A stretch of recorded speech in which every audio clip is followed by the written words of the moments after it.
Let's talk about Secret Beginnings. Right from the onset, I knew I wanted a clean sound on this because it's kind of a, in my mind, it sounded a little bit like Pat Metheny, kind of smooth, jazzy stuff. So I kept the Les Paul pretty much clean through the whole thing. I played a little tremolo stuff on the first pass through because I thought tremolo sometimes it gives it a nice Americana type of feel.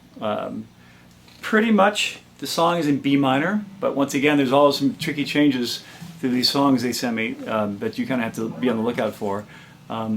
Pretty much the first is pretty much straight ahead B minor, so that's pretty much all diatonic. B natural minor. The beat section goes to E minor,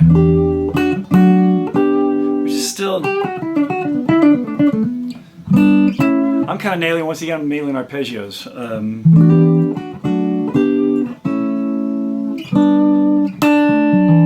B natural minor or D major. It's kind of what I'm thinking, the tonality through the whole thing. And then it starts going to this little like major 7, you know, this little part. So once again, it's all in the same key. It's all in the key of D major. You just have to accent the right notes. And so when I went there, I really emphasized the major 7. You know, and major 3rd on the top.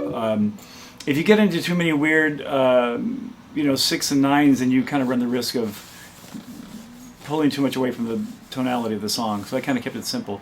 The big change is when it went to F natural, F major, which is also takes into like D minor world, I guess, if you wanted to think about it that way. From the B section going, then it goes to,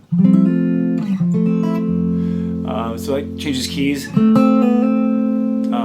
to the key of pretty much like D minor. So you could think of it, if you want to do it diatonically, D major for most of the song. And then when it goes to the F, your ear will kind of tell you to go to a minor sound, or D minor. Then A over E, and then the diminished chord is cool. I mean, the diminished chord, that's another chord you can't just keep playing in one key over, because it really changes to F diminished right there. So I kind of tried to do a George Harrison to help her to resolve it to the F sharp. Well, that's what I was kind of thinking in the back of my head anyway. To resolve to the F sharp 7. And then at that point with the F sharp dominant 7, going back to B minor, you can kind of get away with sounding a little Spanish sounding, almost altering the F sharp dominant 7.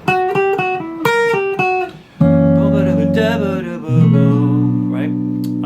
Which works pretty nice too. A nice approach on this might have been also to maybe play nylon string guitar and do like 6, which it's always a nice sound, this kind of smooth jazzy stuff. Then I pretty much say in the key of D major, and then it goes once again D major, the 1 and the 4 chord of D major, and then it goes to, and I kind of took some liberties and went to C sharp altered sound, then to G, and then this weird, I mean, I shouldn't say weird, just out of the blue, the G sharp diminished, which I think I just kind of played a little bit of a diminished scale right there. And then it results in B minor, which I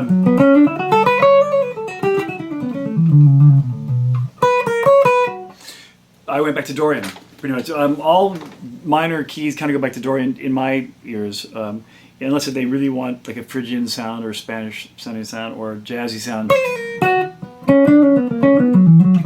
Jazzy, you throw in the major 7 from the melodic minor. But a lot of times I like to keep it a little more bluesy, a little bit more earthy, and go more Dorian. So that's pretty much my breakdown of Secret Beginnings. Pretty much B minor and D major through the whole song, except for a couple little key changes which you just got to keep your eyes open and know when they're coming up, so you can kind of nail those changes.